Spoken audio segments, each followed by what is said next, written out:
Oi, gente. Deixa eu limpar aqui o... Eu tô hoje na casa Firjan e nós vamos fazer um passeio hoje. Um passeio bem legal. Num museu super moderno, com um jardim espetacular.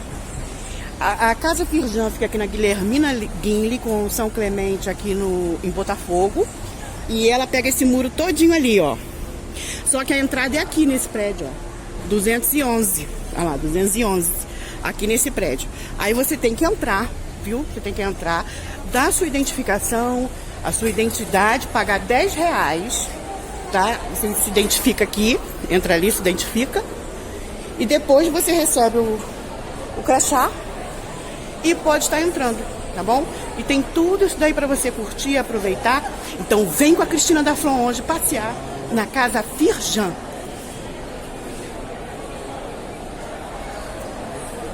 Super linda. Gente, essa casa foi da família Guinle, que é um dos donos do Copacabana Palace, e de outros grandes imóveis, uma família muito tradicional, nobre aqui. E não só esse imóvel, eles também doaram outros imóveis que foram feitos parques e tudo. Isso a gente vai estar falando em outros passeios. Mas hoje a gente vai estar aqui, porque eu vou mostrar tudo para vocês, e com o professor de História, Marcelo, da Gesto Cultural, viu? Então ele é gente, não é qualquer guia que é professor de História. Então o Marcelo é competente, todo metódico, e a gente pode estar aprendendo uma porção de coisas com o Marcelo. Sobre história e tudo. E eu quis fazer esse passeio com ele porque eu gosto muito. Então, e a seguir, a gente vou estar mostrando pra vocês tudinho. Gente, deixa eu só explicar pro pessoal do meu canal. Gente, a gente tem que usar esse crachazinho aqui, ó. Nessa entrada, nessa catraca aqui. Aí você entra, tá bom? Estão gravando aqui na casa Firjan. Gente, isso aqui é a parte nova.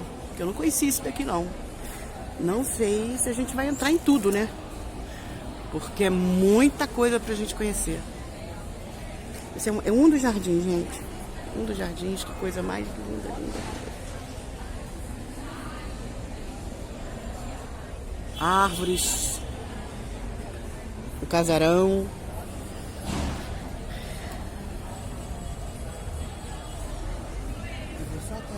Já vem, tá? Aí eu já fico no livro dessa parte.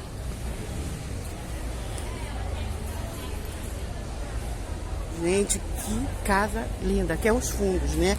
Fiquei sabendo que essa é a casa dos empregados, que a casa, desde que eu não lembro disso, foi demolida. Aqui é um espaço de café. Aqui tem essa parte aqui de jardim também. Gente, ainda tem a parte lá em cima, ó. Com vidro que dá pra pessoa, né? E tô vendo cadeiras também. Aqui é a parte da entrada, eu acho. É, porque eu entrei, já fui no banheiro. Aqui, ó, tem a casa de café Iris. Diz que o café daqui é espetacular. Depois eu vou tomar.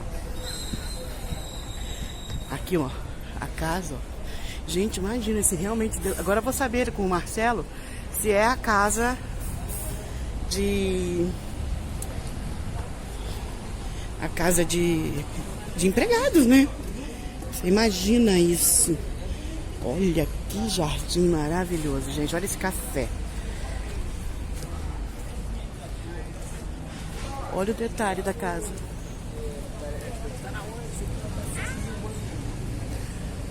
Ah. Gente, é muito bonito, muito bonito, muito, muito, muito, muito.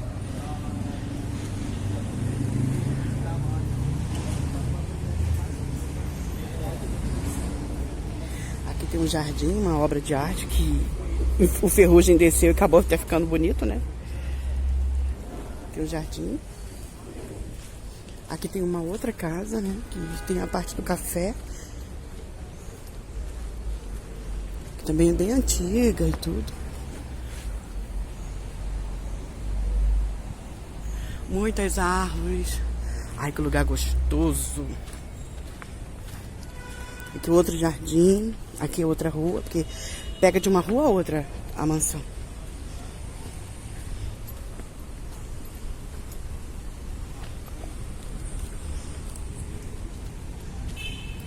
Gente, eu super recomendo esse passeio. Que lugar maravilhoso. R$10 você fica aqui dentro, toma café. Super seguro. Super seguro. E vou dar uma volta pelo jardim.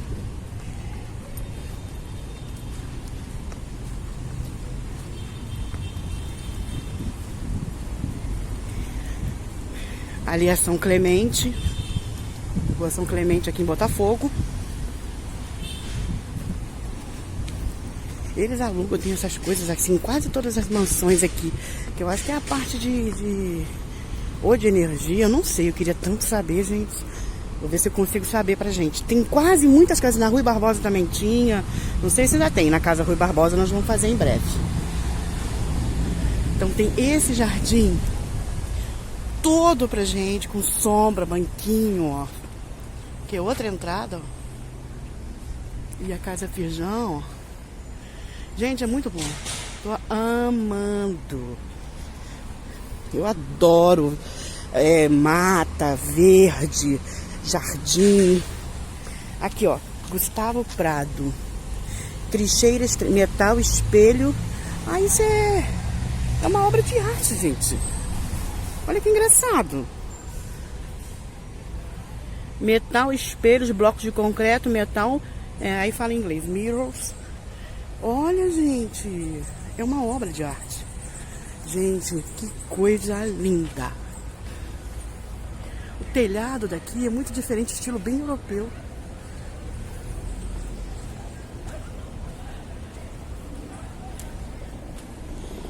Ó. Olha que lindo. Ai, aqui é super fresquinho.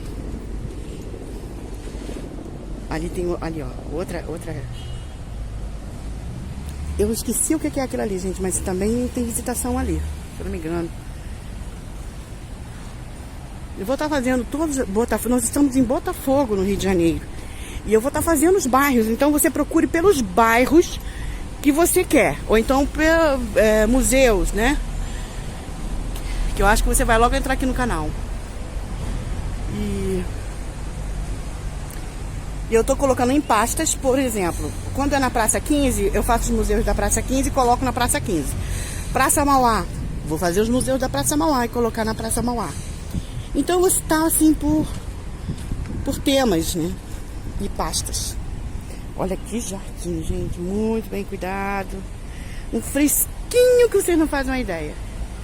Tá muito gostoso aqui. Aqui dentro eu vi pelo lado de fora que tem um jardim, gente.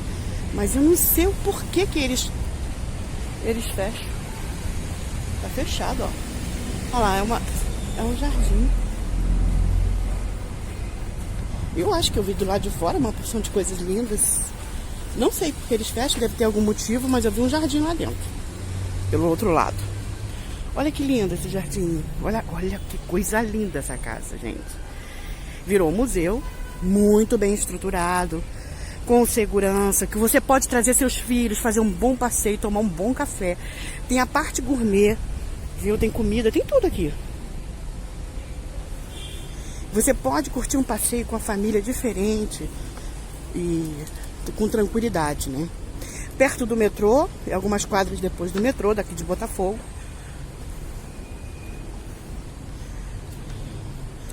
Gente, essa casa, imagina, se essa é a casa dos empregados, ai, eu tô doida pra saber. Imagine a casa deles, né?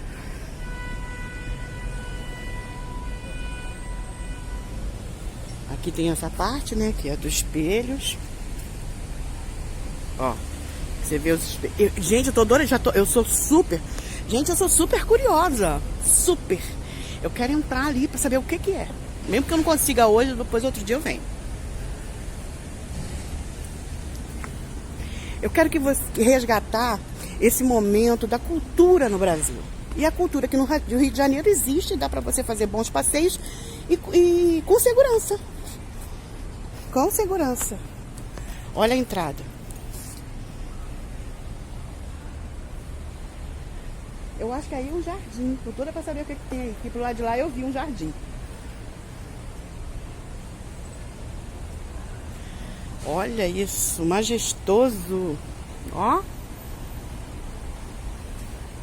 Gente, os detalhes das janelas. Ai, que lugar gostoso. Morar aqui devia ser muito bom.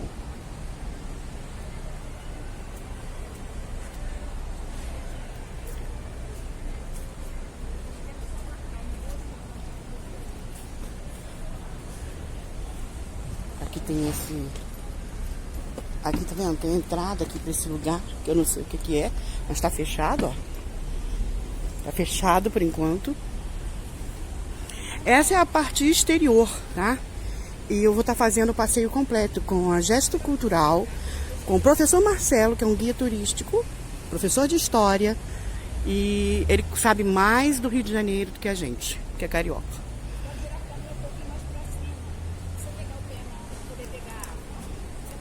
Deixa eu passar rapidinho. Já volto. Aqui, ó, tem essa parte, ó. Tá vendo? Aqui a entradinha bonitinha, ó, jardim. Impecável, gente. Impecável. Aqui, olha. Gente, e olha que coisa linda, olha. Palmeiras imperiais, né? Que significavam... Olha essa árvore ali. Gente, essa árvore ali tem uns 40 metros. Aquela que tá ali perto do espelho ali. Ó, ó. Ó, ah lá, o prédio tá lá, ela já passou, ó. Gente, aqui é muito bonito. Essa parte é a nova, que diz que a mansão ficava aí. Eu não lembro mais da mansão deles. Faz tempo que eu não venho pra esses lados. E antes não era museu, né?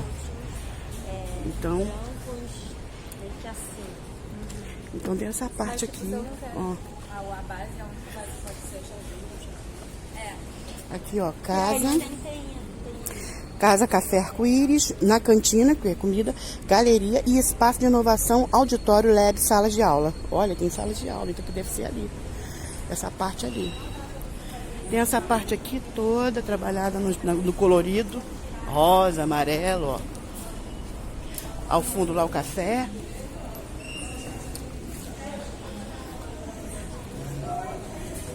E tem a entrada aqui, ó, desse prédio.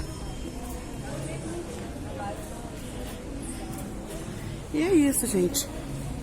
Aqui é a entrada principal, viu? É aqui por aqui que entra, gente. Que eu fiquei no portão lá perguntando, igual a louca, e não era lá.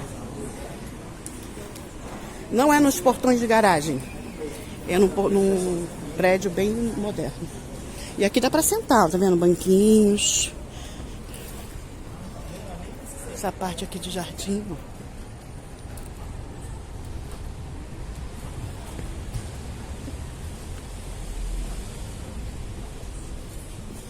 Ai, que entrada linda, olha. Acho lindo essas escadinhas assim, gente, estilo americano, sei lá, europeu. Ó, o café. E aqui a gente termina com esse jardim lindo, com banquinhos para se sentar. Com o prédio moderno. Gente, essa é a parte externa do jardim. Daqui a pouco eu vou fazer o vídeo da Casa Firjan. É a parte cultural, com o professor Marcelo, da Gesto Cultural, tá? Então, quando você vier fazer esse passeio, vá no Facebook e procure Gesto Cultural. Parece que não entra de qualquer maneira, não. Você tem que agendar, tá? Um beijinho, se inscreva no meu canal, tá? Aperta o sininho e vamos passear juntinhos. Tchau! E a introdução com vocês nesse espaço. Quem quiser pode sentar também, outros podem permanecer em pé. É uma fala rápida inicial, de 6, 7 minutos, antes de começarmos a circular pela casa. Caso alguém queira sentar, por favor, fique à vontade. Com essa fala inicial, ela nos permite, se alguém precisar, pode vir no cafezinho rápido aqui à frente. Eu preciso contar. Oi, meu amor, tudo bom? Sumiu. Sim. Aqui, caroço, tudo bem? Vou pegar esse elemento mágico aqui do espaço. Muito obrigado.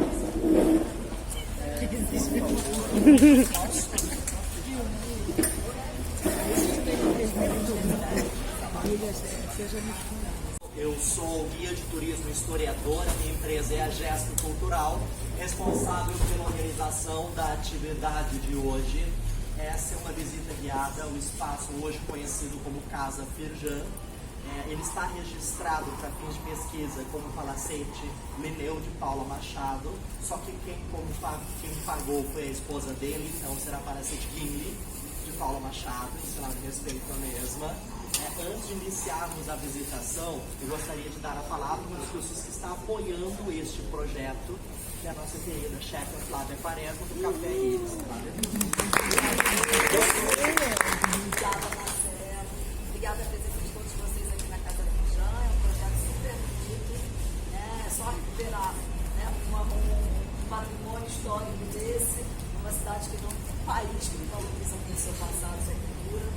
Então, eu acho que já, só isso é maravilhoso. E abrir isso para nós cariocas, não cariocas, a gente não é pela cidade, também é muito bom. Então, eu faço parte desse projeto desde o início. Depois vocês vão passar dentro da casa, vai mostrar. É um espaço pequenininho, mas muito charmoso, uma beleza que eu não vou falar nada, porque eu gosto de deixar vocês lá entrar e fazer assim, ó.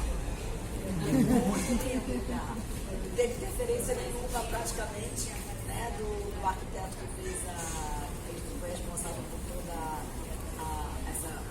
essa ligação da realidade vegetal e a ligação do antigo com o moderno. Né? Então ele fez algumas poucas coisas que depois vocês vão ver ao vivo. E o café é um café pequenininho, que chama Café Iris. O nome Iris é por conta da flor, que era muito usada no Art Nouveau, né? Então eu trouxe essa ideia e tinham várias flores. Na realidade eu fiquei na dúvida e aí metade da turma gostava de um, metade gostava de outro. Quando eu estava saindo um dia dessa discussão, estavam fazendo o canteiro lateral ali da Guilhermina Guim, todo ele diz. Aí eu falei, não preciso falar mais nada, já decidiram. É a minha flor E predileta. aqui onde vocês estão agora, na cantina, Íris. Íris da praia. primeiro ensaio, né? A gente está vendo aí o teste de eletricidade, tudo, mas a partir de maio a gente vai abrir, né, onde vai acontecer uma grande mudança também do projeto da Casa Firjan, né, onde os portões vão ser abertos, junto da Dona Mariana, com a construção aqui da Guilhermina aqui, e vocês vão poder desfrutar desse espaço que na realidade eu chamo que é para oxigenar. Né? Verdade. Você precisa fazer uma decisão, precisa se inspirar, vir para cá, dar uma sentadinha, claro, com um cafezinho, né? Você não tem nada, com um bolinho.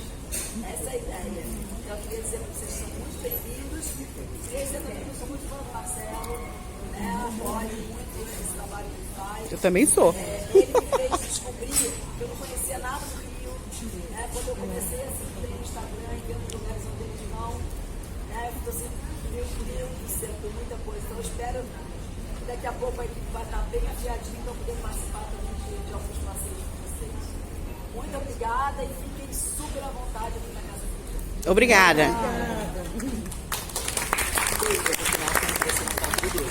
Essa aí eu não posso faltar. Vocês queiram fugir do sol. Essa introdução é para nos prepararmos para o acesso à casa. São mais uns 5, 7 minutos de fala de minha parte aqui na área externa. Em seguida iremos para a área interna, vamos trabalhar vários elementos para depois voltarmos para a área externa para entender a fachada e os princípios da casa. Assim intercalamos entre esse espaço e o espaço com ar-condicionado, até para nossa maior comodidade. Questões práticas para vocês. Primeiro, na referência em relação ao conteúdo da família, eu utilizei o material maravilhoso, recomendadíssimo do Clóvis Vulcão. Não sei se alguém conhece o autor, ele é incrível, o material. E esse é a história de uma dinastia, Ozienli. É uma ótima referência, se alguém quiser aprofundar. E como ele parte não só de uma pesquisa de cunho historiográfico, mas de depoimentos da família, que levantam várias Super interessante. questões, até relativas aos patriarcas da família, que é o Eduardo Bassin Guinle e a sua esposa Guilhermina, e a própria relação com o Gaffret, que é uma relação muito dúbia e que não há um registro definitivo se ocorreu ou não uma relação entre 3 partes ali, mas que está na nossa cultura popular e é levantada até o próprio Grafia Guinle é hospital. Em relação ao conteúdo, utilizo vários livros, mas cada dia está mais pesado trazer todos. Eu escolhi trazer um excelente material de referência, que é guia de arquitetura do Rio de Janeiro. Já muito amplamente divulgado, uma ótima indicação para quem quiser se aprofundar. Ambos os livros estarão passando para que vocês possam visualizar com a devida atenção. Se já visualizaram, é só passar adiante. Uma dúvida que surge a todo momento, quando começo a mencionar quem é parente de quem. Montei aqui brevemente uma genealogia da família para vocês. Oba! Então eu vou verificar a seguinte possibilidade que eu acho que vocês iriam gostar. Douglas, você pode verificar essa ali? Vocês gostariam de todo mundo receber uma cópia da Eu quero. Eu acho justo, não acho justo? Vou tirar uma foto? Pode ser uma foto também. Porque ele acabou de me informar que ele passou ali à frente e já está fechado o local.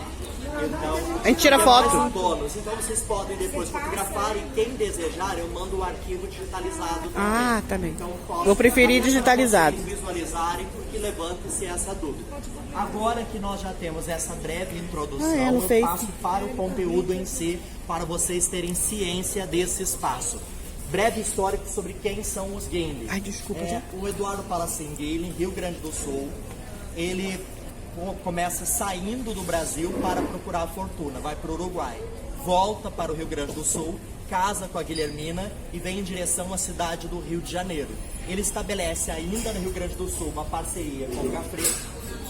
Eles aqui no Rio de Janeiro irão abrir uma loja com foco em tecidos finos. Aquela velha história, saia da Europa, Paris e venda no Rio de Janeiro. Eles vão ganhando cada vez mais espaço no comércio, até que, com a ascensão naquele momento final do Império, 1887, 88, abre-se a possibilidade de explorar o Porto de Santos. E procura-se uma empresa interessada em investir nas melhorias do espaço e explorar o futuro dividendos disso. Eles participam da competição pelo espaço e conseguem ser os responsáveis, ganham, e eles recebem da própria Princesa Isabel, que assina a autorização para que a família Guindy passe a explorar comercialmente o porto. Quando eles começam a explorar, eles investem praticamente toda a fortuna que tinham nessa parceria para transformar em um dos maiores portos da América Latina. E o período republicano, que vem logo em seguida, em 1889, garante a eles um acesso diferenciado ao novo mercado europeu que se abre. E a cada crise que acontece na Europa, em especial Primeira e Segunda Guerra Mundial, mais os Guindy ficam ricos porque mais comercializamos com a Europa, já que eles agora passam a ter necessidade não apenas da nossa produção agrícola, mas também da nossa nascente produção industrial. Essa riqueza, ela está já pautada, é uma das famílias mais ricas do Brasil, por volta de 1900.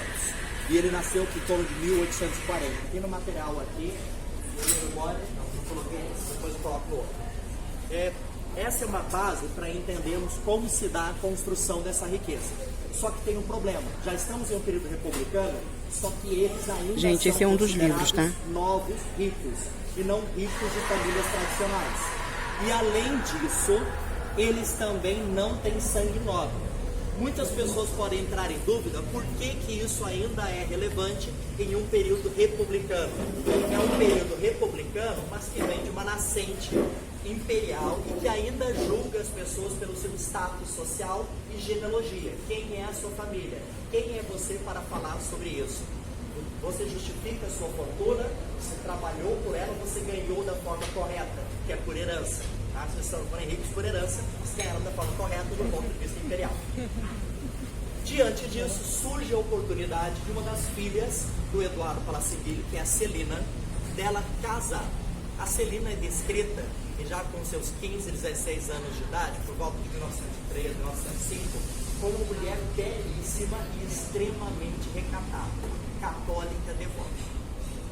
Para o casamento, escolhem a figura de Linneu de Paula Machado. Foi amor entre as partes? Não. Talvez tenha se transformado em amor. Não posso negar isso, porque eu não tenho referência para tal. Mas é um acordo entre famílias de início. E como isso é marcado? O Linneu, ele é descendente de viscondes e barões do século XIX. E esse gancho já me serve para o seguinte, eu sempre esqueço o nome do barão. E aí quem me lembra é o Douglas Libório, que é historiador e trabalha comigo. Douglas, lembra o nome do Visconde do Barão? É um do Rio Claro. Visconde do Claro. Visconde do Rio Claro. Viu? Visconde do Rio Claro é o nobre de quem o Linneu descende. Ele tem bem menos fortuna do que os Guinle. Ele não é pobre, ele é rico. Os Guinle são muito ricos. Mas ele traz o sangue nobre. É a chance de legitimar a família. O casamento da Celina com o Linneu. Nesse ponto temos que falar da casa, antes de adentrar a casa, para entender o casamento. Essa casa é um presente de casamento para a Celina. Havia a casa principal dos Guinle, que ocuparia a quadra ao lado. Essa rua, que é hoje Guilhermina Guinle, foi construída no terreno da família. Na quadra ao lado, ocupando não só ela, como uma grande extensão para a rua de trás, existia o palacete principal da família. Esse grande palacete, ele foi derrubado em 1926 e havia uma das casas do jardim. Essa é uma casa do jardim, uma simples casa do jardim, que ela é reformada no ano de 1910 para ser entregue como presente de casamento em 1911. Hoje a visitamos com o conceito e com a ideia de palácio. Palácio, palacete, Guinle de Paula Machado. É necessário compreender também a diferença de alguns termos. O termo palácio pode ser reduzido em paço, palácio, paço. Exemplo maior, Paço Imperial na Praça 15, ou Paço Isabel, que é aqui em Laranjeiras, que hoje é o lugar de administração do governo do estado. Do lado do palácio não podem existir outros palácios, apenas palacetes, porque só um patriarca em cada região pode ter um palácio.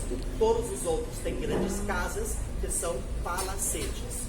Então, esta casa, ela é um palacete. Eu não sabia disso. Ao lado do Palácio Guinle. O palácio, que é a casa principal, foi derrubada e esse palacete sobreviveu para nós até hoje. Entendido essa introdução, aviso para aqueles que estão chegando também, boa tarde, boa tarde. Meu nome é Marcelo, aqui é um passeio da Jéssica Cultural, essa é uma atividade de contribuição livre, todos são bem-vindos se quiserem participar. Tem um outro perfil de visitação que é realizado pela casa, caso vocês tenham interesse, mas são bem-vindos aqui também. Aí o pessoal aprova? Eles aprovam. Perfeito. Para darmos início à nossa visitação em si, eu convido vocês a passarmos para a área interior da casa, antes de voltarmos para o exterior. Para quem ainda não viu, há aqui uma genealogia da família. Ai, muito obrigado. Coloca no Face. Alguém mais deseja visualizar o livro? Depois eu pego.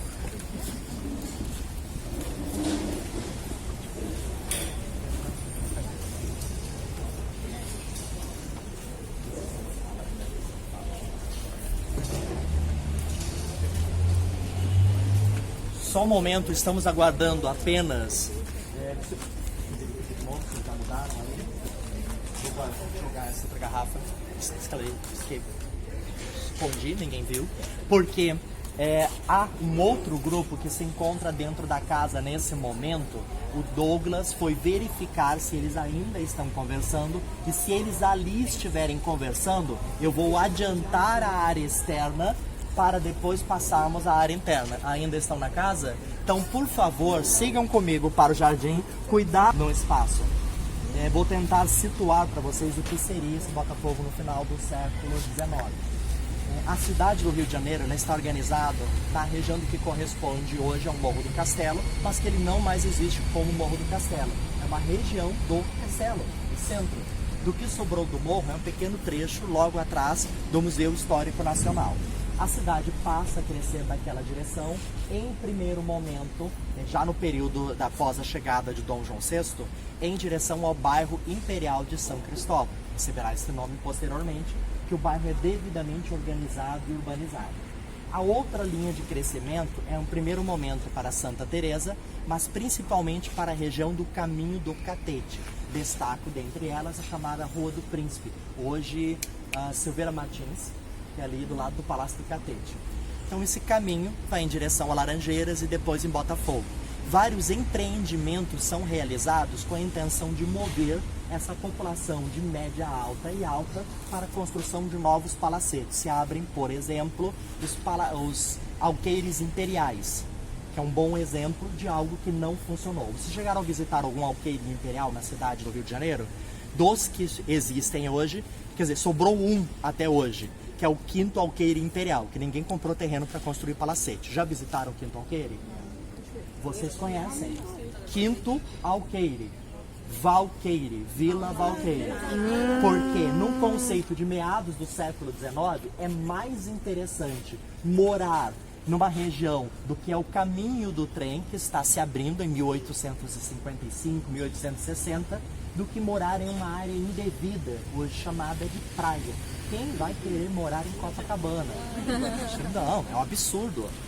Mas a construção de palacetes vai ganhando espaço em Botafogo, principalmente após a construção do que hoje chamamos de um dos túneis velhos, que é o túnel aqui da Real Grandeza, próximo de Furnas, que ligava com a Copacabana, recém-aberta para urbanização no final do século XIX. Então essa grande urbanização, ela começa no finalzinho do Império, já há grandes chácaras aqui, mas elas começam a se dividir em mais terrenos e ela ganha muita força com a ascensão da República, 1890, 1900, 1910, 1920.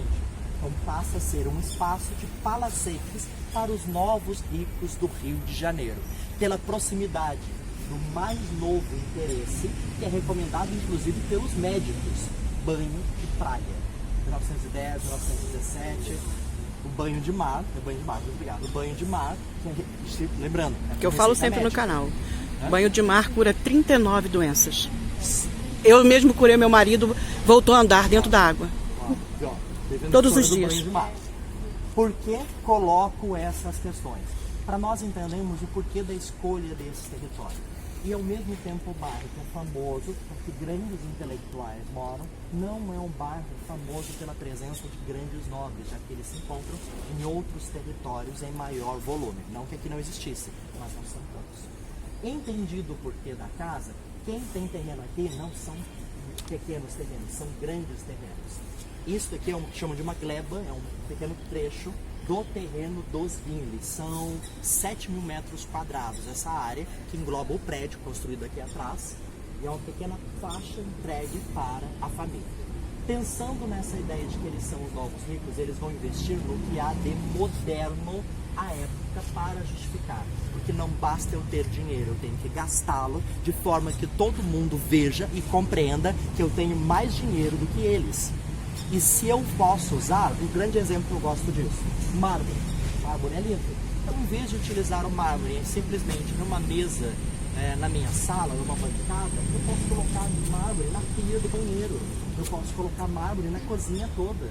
Eu posso trazer a cozinha para dentro de casa. Que era do Império, se colocava a cozinha para fora, ligando para o passado colonial.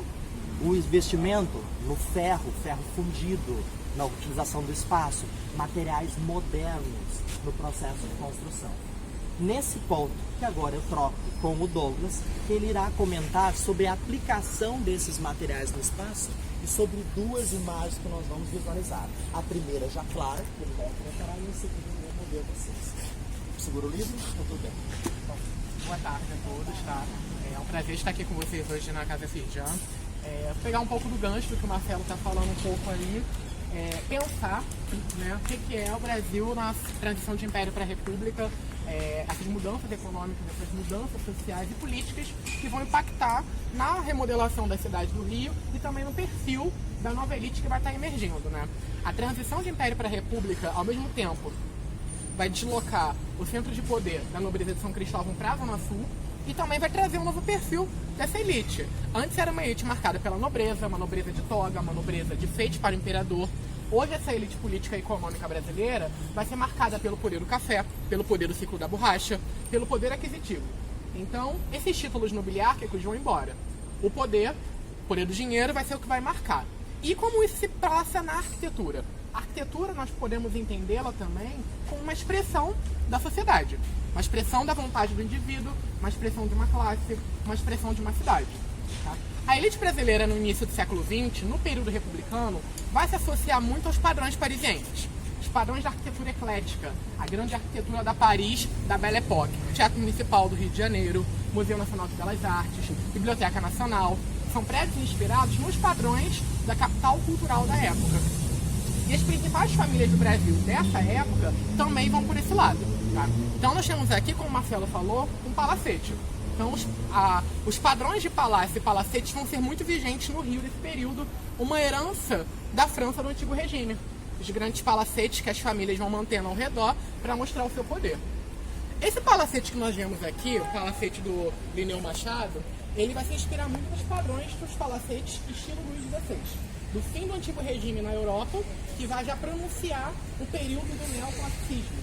Na arte e na arquitetura, o neoclassicismo é um tipo de padrão estilístico que recupera a Grécia e a Roma Antiga, os grandes valores da antiguidade. Colunas clássicas em toda parte, vocês conseguem ver? As colunas da antiguidade clássica, coríntias, os frontões que são esses ornatos triangulares, esses grandes triângulos, muito presentes nos templos gregos. Todos conseguem visualizar? Tá? Os frontões circulares são muito presentes no Rococó e também nos detalhes das cortes do Antigo Regime, das cortes Luís XIV, Luís XV, Luís XVI. Então vocês podem perceber como essa casa ela faz uma recuperação de estilos passados para poder trazer o símbolo distintivo de autoridade da família Guinle. Tá? É interessante também, muito mais do que apenas o que o poder aquisitivo pode mostrar, é entender o que a própria casa ela quer dizer.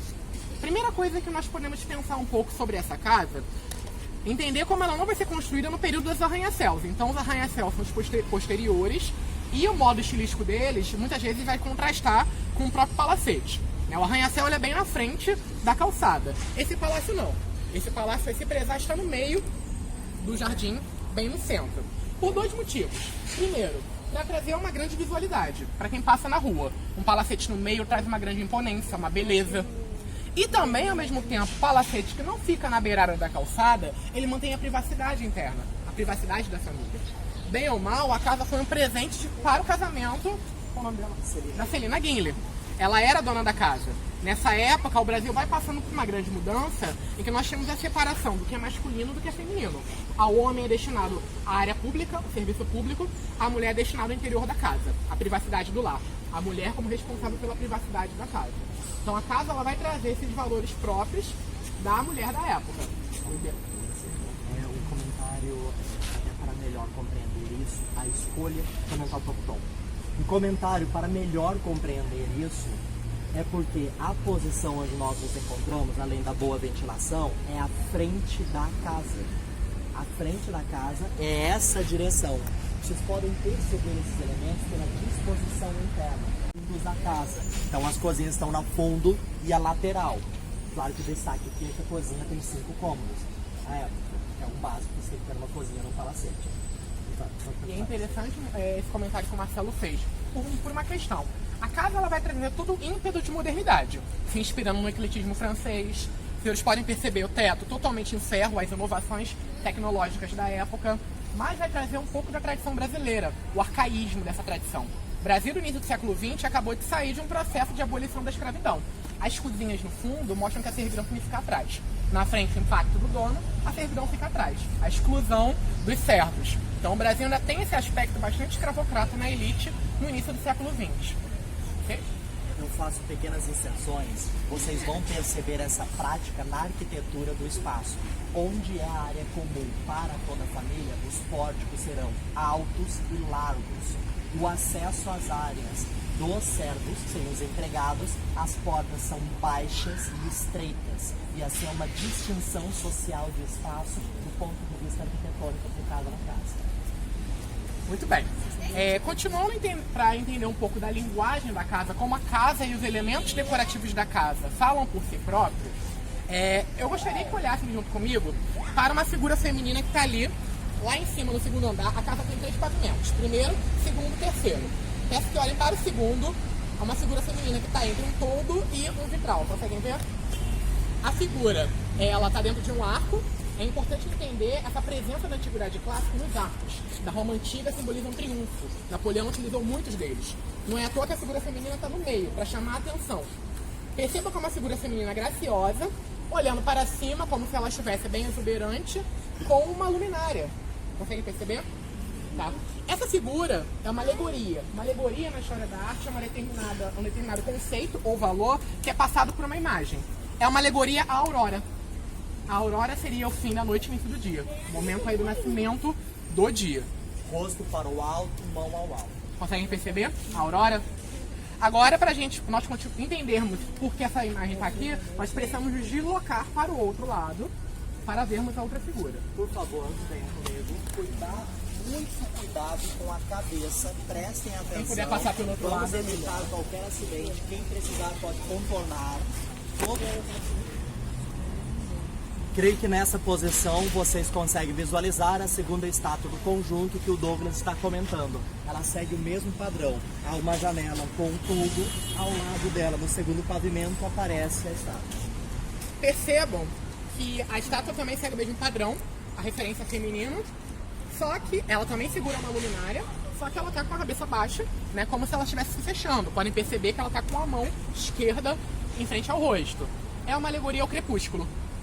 Fim do dia e início da noite. Então essa transição de dia para a noite, de noite para o dia. Essas duas estátuas, Aurora e Crepúsculo, elas surgem no Rio de Janeiro no fim do século XIX e início do XX, em vários prédios públicos e prédios privados. Nesse período que eu comentei agora, o Rio está passando pela grande inovação da energia elétrica. Elas sempre estão associadas a lamparinas, referências ao dia e à noite. Se nós formos agora num hotel ali na Cinelândia, na Rua Senador Dantas, tem duas delas lá, as mesmas. Palácio do Catete também.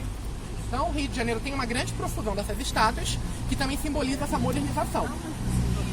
No finzinho da Senador Dantas, quase em frente a Cacau Souquinha ali em frente. Quase em frente ao Santander. Estão ali bem na entrada. Só que elas são em mármore preto. Né? Eu trabalho na Senador Dantas, agora eu pensando. Ou então pode ir numa visita com o Marcelo. Alguém aqui fez comigo a visita no Palácio do Catete. morri nessa Mostrei também a existência delas. Então nós vimos aí um pouco de modernidade na questão da inovação elétrica, mas também um pouco de tradição ao recuperar a antiguidade clássica, o bom, belo e verdadeiro da arte grega. Para nós podermos falar um pouco mais disso, eu vou pedir que nós nos aproximemos da entrada da casa, tá? Para conversarmos um pouco aí. O jardim da casa ele foi modernizado com a inserção de instalações de arte contemporânea. O propósito dessa instalação é fornecer múltiplos olhares sobre a casa e o jardim. Já que a casa tem uma arquitetura ímpar para o seu período, a dica para vocês é poder fotografar esse espaço depois. É permitido porque eles criaram assim uma estrutura de acesso para vocês se aproximarem, tirar a foto, refletindo vocês nos espelhos e na casa. Fica a dica para o final e para a visita. Mas vocês irão nesse momento se aproximar um pouco mais. Ali, tem uma sombra boa aqui. Você vê o ângulo? Tem. Podem se aproximar um pouco mais, que nós calculamos até a sombra para vocês. Vem comigo. E a entrada principal pela rua era ali? Isso, era aqui.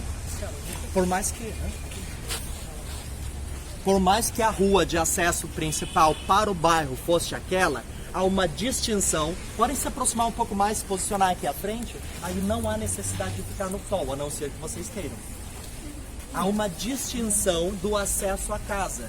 Porque no dia a dia o acesso ele se dá de forma privada. Existe também acesso ali pela lateral, mas é um acesso para carros ou para carruagens, já que é um período de transição entre esses dois tipos de uso de veículo. Espaço. Pode se posicionar aqui, se quiser, mas é só um problema. Bem? Bom, reparem novamente que há um arco aqui ao meio e uma figura feminina novamente ali, né? Graciosa, com curvas belas, recuperando a estatuária do mundo grego antigo, né? E ela tem a mão sobre o peito, próximo ao coração. Quando nós subirmos, vocês vão poder perceber um pouco bem, ela está abraçando um pássaro, que é uma pomba branca, próximo ao coração. Essa é uma referência alegórica à paz. É uma alegoria à paz. Historicamente, na arte, a pomba branca é uma referência sempre à paz. Se nós nos aproximarmos mais para cá, por favor.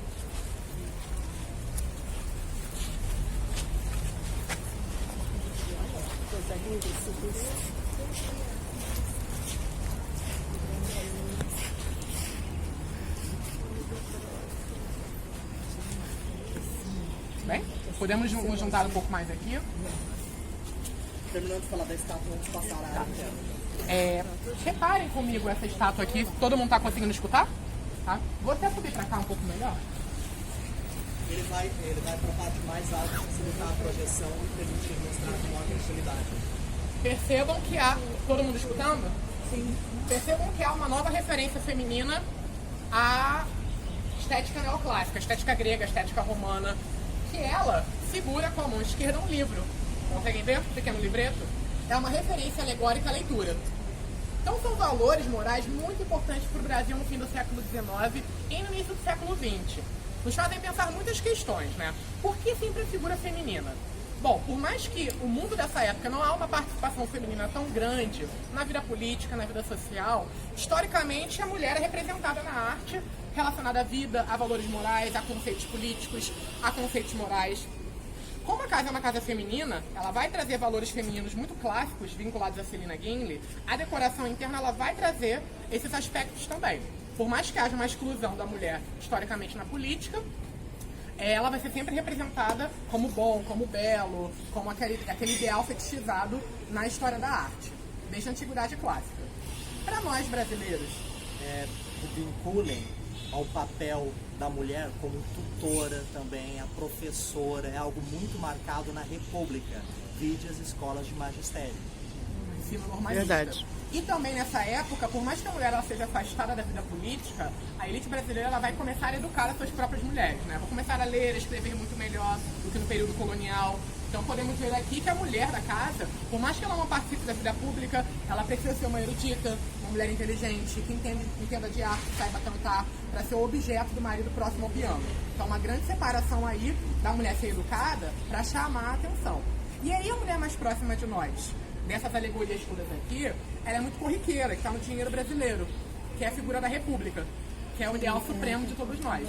É o rosto feminino, é o valor político por excelência, que cuida do Brasil, mas ao mesmo tempo está excluso.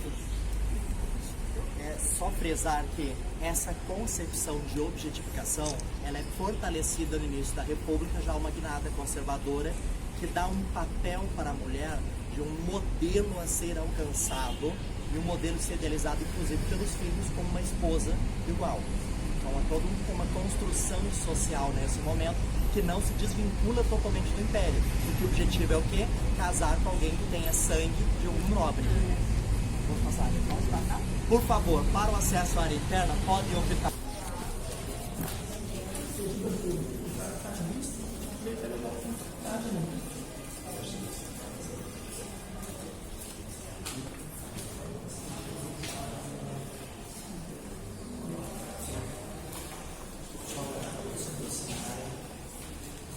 Para vocês terem noção, se aproximando, vocês podem visualizar o material aqui comendo sobre a casa e o restauro, inclusive esse que é interativo, mostrando os detalhes dos materiais utilizados no processo.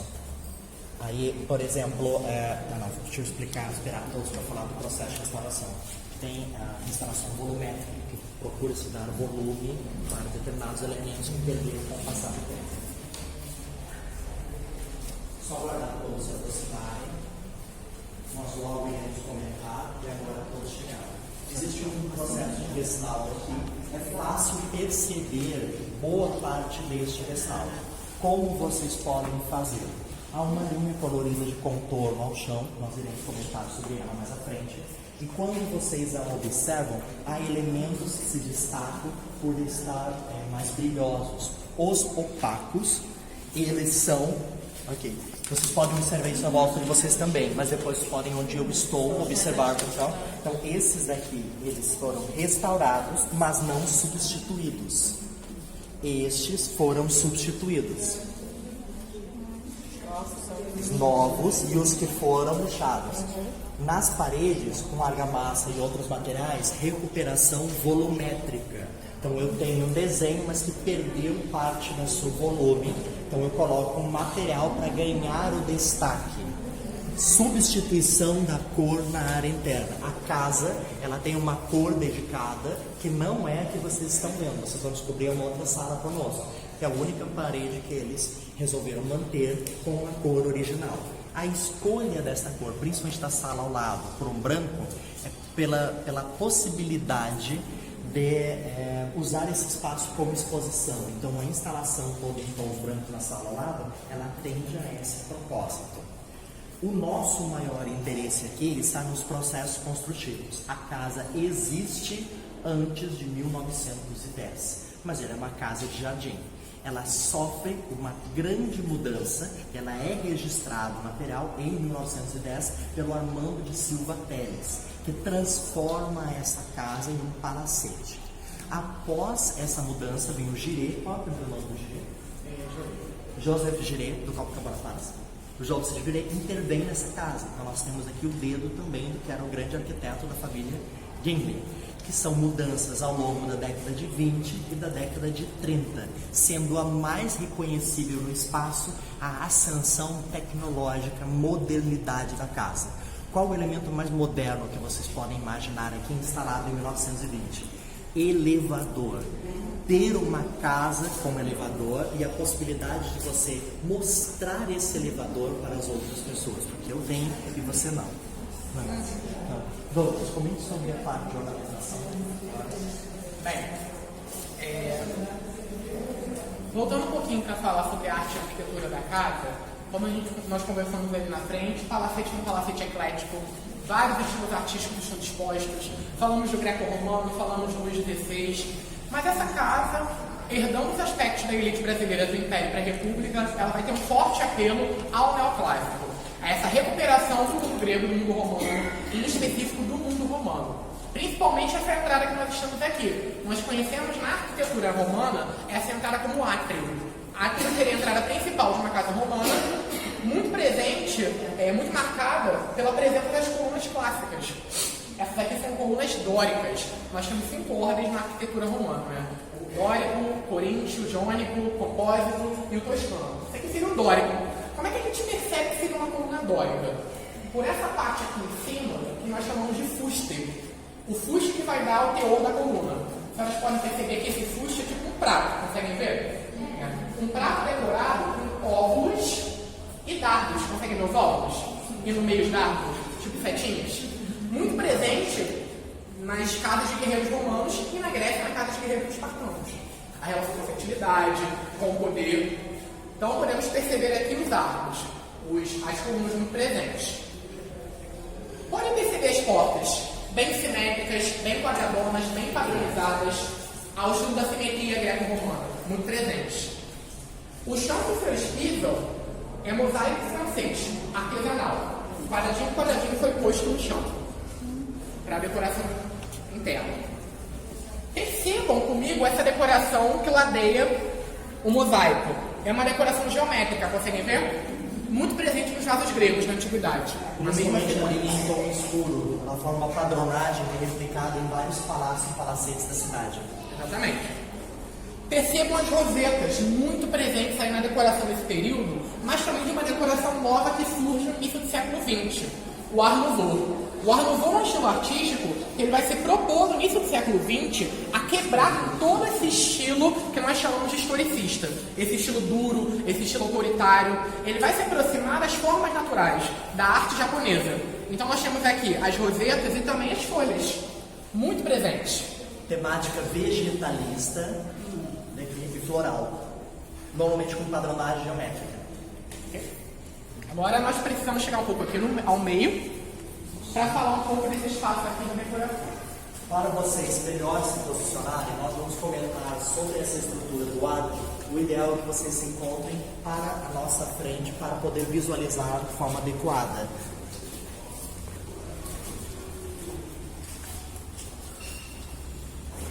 Além das colunas, muito presente no átrio romano sempre são os arcos. Nós já conversamos sobre os arcos lá na frente. Tá? Percebam a decoração interna do arco, ela é muito chamativa, a decoração direta no estuque.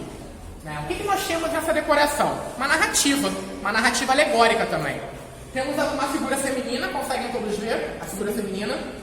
Com a mão direita ela está com um cacho de flores, conseguem perceber? Sim. Com a mão esquerda ela está com uma urna próxima ao peito, próxima ao coração. Atrás dela, um cachorro. Conseguem ver a figura do cachorro? E à frente dela, que seria a minha esquerda, uma outra urna com uma mínima fumacinha saindo dela. Conseguem ver? Sim. Aqui E a fumacinha? Com licença, vamos só passar entre vocês. Eu pedi para elas um favor para nós, que é a equipe da casa, porque eu comentei sobre os elevadores e o processo de inovação, mas vocês não viram o elevador e agora nós podemos ver o elevador. Olha, lindo.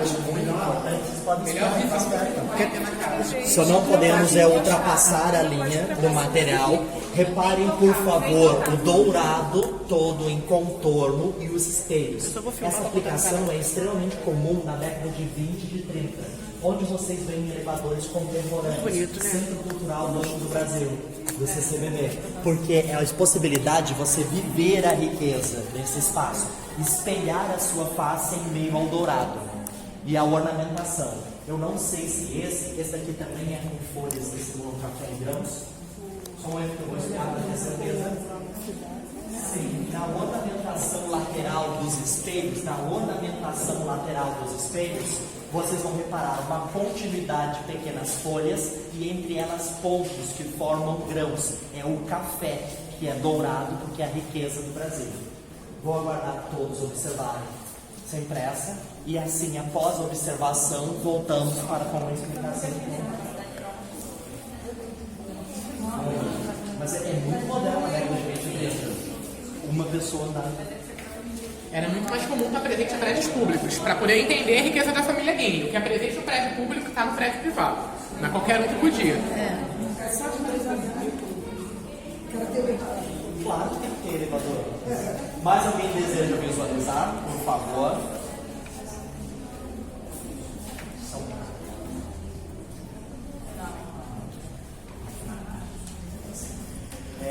Caso todos tenham visualizado, agradeço demais a vocês, obrigado. Voltamos então à nossa programação normal do ar, que agora vocês mataram a curiosidade. Eu amei. Aqui, a nossa análise da decoração do estuque. Todo mundo conseguiu ver a figura feminina acima? Sim. Historicamente, nas decorações artísticas desde o Renascimento, o cachorro é associado à lealdade, o melhor amigo do homem até os dias de hoje. A figura feminina com uma urna. A urna não é um símbolo aleatório na história da arte. A urna constantemente está associada a ritos funerários, a cinzas funerárias. E na antiguidade grega, a principal função da mulher, quem já leu o Antígona, as principais tragédias gregas, é cuidar dos ritos funerários, das cinzas dos antepassados. Reparem aqui a urna com a fumacinha, que seria uma pira funerária. Então aqui é uma referência ao supremo valor da mulher grega. A principal função da mulher dentro de casa, cuidar das cinzas dos antepassados, da tradição dos antepassados. Então a decoração, ela tem uma narrativa, que não é uma narrativa aleatória, e está associada à lealdade. Tudo bem? Nós vamos continuar analisando a decoração do átrio, e aí eu vou pedir, para facilitar todo mundo, que quem está aqui mais à minha esquerda possa se reparar nessa decoração, e quem está aqui mais à minha direita possa reparar nessa outra decoração, que elas são as mesmas. Percebam que essa decoração, na história da arte, nós chamamos de cartela, que é uma decoração direta feita no estuque. Conseguem ver que é uma cartela vertical. No meio, há um ornato circular com uma figura feminina. Conseguem ver? Nós chamamos, na história da arte, esse ornato de medalhão. O medalhão sempre vai ser o espaço de visibilidade para a figura ali representada. Então, a figura a ser exaltada é o valor feminino, é a alegoria feminina. Podem perceber que acima dessa figura feminina, por exemplo, à minha direita, há um tipo de cone com vários frutos, símbolos de fertilidade, prosperidade. Aqui à minha esquerda, no presente, o trigo, símbolo da deusa Ceres, a deusa da agricultura no mundo grego. Cereal. Logo abaixo do rosto feminino, do medalhão, há urnas com frutos, com folhas, com flores, símbolos de prosperidade, fertilidade, a relação da figura feminina com a urna. E logo abaixo, podem ver que abaixo da urna há patas, como se fossem patas. Esse tipo de decoração vai ser muito presente no ecletismo, para mostrar a decoração como algo vivo, que tem continuidade. Então, podem perceber como as escolhas decorativas, elas são e não são aleatórias. São tendências da época, aquela questão do pobre que ficou rico, quer misturar tudo para mostrar que tem valor, um palacete eclético, mas também são intencionais, porque contam um pouco da trajetória de quem está dentro e dos valores de quem está dentro da casa. Um detalhe, as ornamentações elas são diferenciadas, existem dois modelos que se repetem em pares.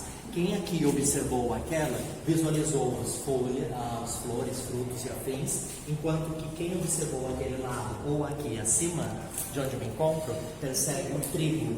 São ambos associados a essa ideia, como comentado, da deusa Ceres, Deméter, agricultura. Outro destaque importante é na base, que é diferenciada, essa lateral onde eu me encontro. Percebo que acima das patas e abaixo do vaso, na ornamentação, o que eu havia comentado que existe dentro do elevador, mas que está em pequena escala, difícil visualização, aqui é mais visível. São as folhas intermeadas de pequenos grãos de café. Vocês podem depois visualizar para esse lado. Nós vamos então passar aqui a sala ao lado, por favor, venham comigo. Nós já estamos nos aproximando do final de nossa visitação dentro daquele cronograma que havia sido estabelecido no início.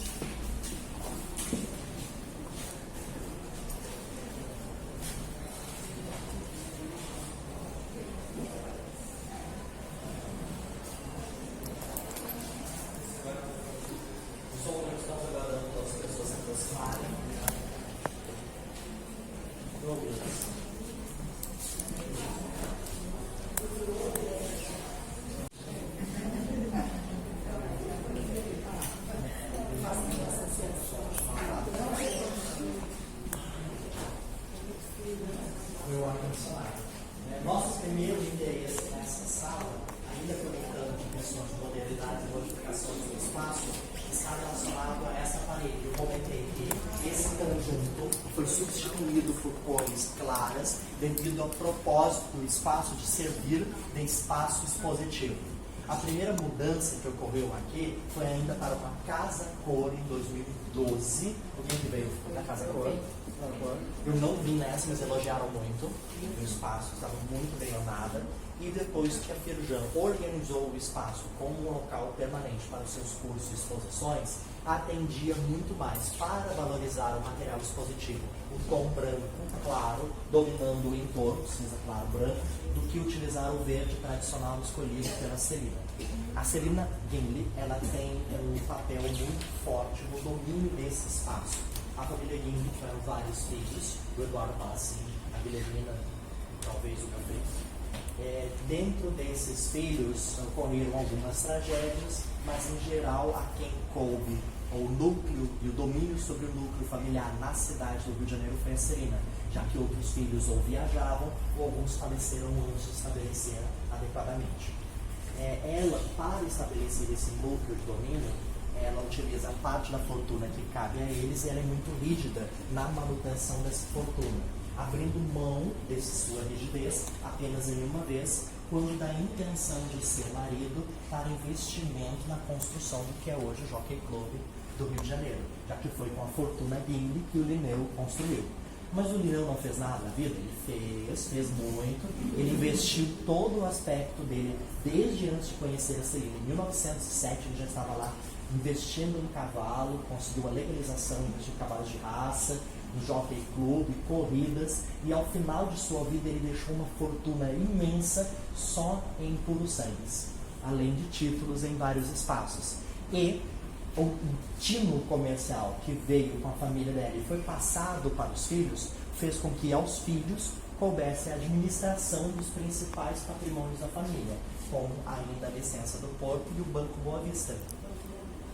O Banco Boa Vista, claro que várias mudanças que ocorreram na década de 80 e 90 levaram à gradativa falência do banco, e com a perda da concessão do porto, passa um século, a sua concessão acaba, e o governo não tinha interesse em renovar, e eles aproveitaram os 10 anos últimos para não mais investir na modernização do porto. Uma história para entender um pouco dessa relação familiar é que nem todos os Gimli podiam entrar aqui no palácio. Era um palácio restrito a alguns membros da família Gimli e da família Paulo Machado. O Jorginho, com certeza, não era bem. Por quê? Ela é uma pessoa devota católica com valores claros. Todo domingo à noite é um jantar familiar. Esses jantares são convidados e é necessária a presença de todos os Gimli de Paulo Machado que se encontram na cidade do Rio de Janeiro. Nesse jantar familiar, aqueles que vivem em pecado, quer dizer, estão morando com uma pessoa e não casaram com essa pessoa, são proibidos de participar do jantar. Se eles não vivem em pecado, mas eles têm um relacionamento estável, não estão morando juntos, a pessoa que é da família pode vir, mas o seu namorado, namorada, não pode participar, porque não houve ainda um casamento. Então não é legítima a participação dela nesse espaço. Esse jantar é mais famoso até por uma história envolvendo o Linneu. O Linneu havia ganhado um grande prêmio, estava extremamente feliz, e ele fez um depoimento, ele deixou lá um grande depoimento, um agradecimento, que se algo ocorresse com ele naquele momento, ele estaria realizado e os filhos dele levariam adiante a sua vida. Ele então participa aqui em domingo à noite, em um jantar familiar, e nesse jantar familiar, pela primeira vez, 13 pessoas estavam à mesa. Então estarei no livro que eu trouxe a vocês, é incrível esse trecho. 13 pessoas estavam à mesa. Celina protestou porque não se sentam 13 pessoas à mesa, dá azar. Mas ela foi voto vencido. No dia seguinte, ele viaja de avião para outro espaço e o avião cai e ele morre. Desde então, ela nunca mais deixou, pelo tempo que aqui residiu, que 13 pessoas se sentassem à mesa. Sempre 12, 14, mais ou menos. Com a própria relação dela com a sua devoção e também fugindo do azar. Nesse momento que temos aqui é uma exposição permanente, que trabalha com ícones da história da indústria nacional, que não é o propósito da minha visitação, mas que tem uma equipe separada, a parte que é da casa, para este fim. E convido vocês para nós finalizarmos a nossa atividade na área externa. Por favor, comigo. Vamos lá. Sala de jantar. Lá jantar e a próxima cozinha. Aqui é a sala de jantar. E essa aqui é a sala de estar? Nós estamos nos fundos da casa. Tá gostando? A frente da casa é a sala de recepção. Nós são 3 pisos. Na reforma do Girê, ele ampliou 5 quartos só acima da cozinha. Tem um 3º piso ainda. Hoje, o espaço serve para algumas atividades internas dele, não é aberto ao grande público. No período dela, ela abrigava muitas pessoas da família e havia, para aqueles que, quando necessário, residência para empregados. Isso muito raramente, não é o perfil desse tipo de palavra. Uma ocupação mais clássica que foi, vamos lá, tem mesmo um grande encontro eucarístico internacional em 1955. Então, esse encontro, eu não recordo agora se foi um bispo ou um cardeal, uma grande pessoa, figura associada à Igreja Católica, ela veio ao Brasil e, por insistência da Celina, ele permaneceu no palácio, aqui no Palacete, que é o único local adequado a receber alguém como ele. Para isso, ela preparou um quarto especial pintado com um vermelho vaticano, um vermelho próprio que ela trouxe da Europa, porque se ela vai receber alguém, ela precisa adequar o espaço para ele. Então, a função do espaço está muito relacionado também a você trazer outras pessoas para o uso do uso. Nós vamos passar por aqui para visualizar a diferença de acesso às portas e eu peço atenção antes da passagem ao detalhe da porta.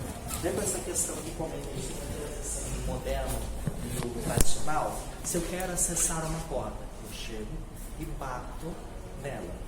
Só que em vez de bater com minhas mãos, eu posso utilizar o que seria uma estrutura de metal, serve para tal, e por vezes tem um sino, então eu balanço e como sino.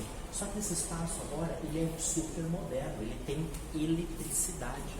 Então, mas eu não larguei de vez a tradição.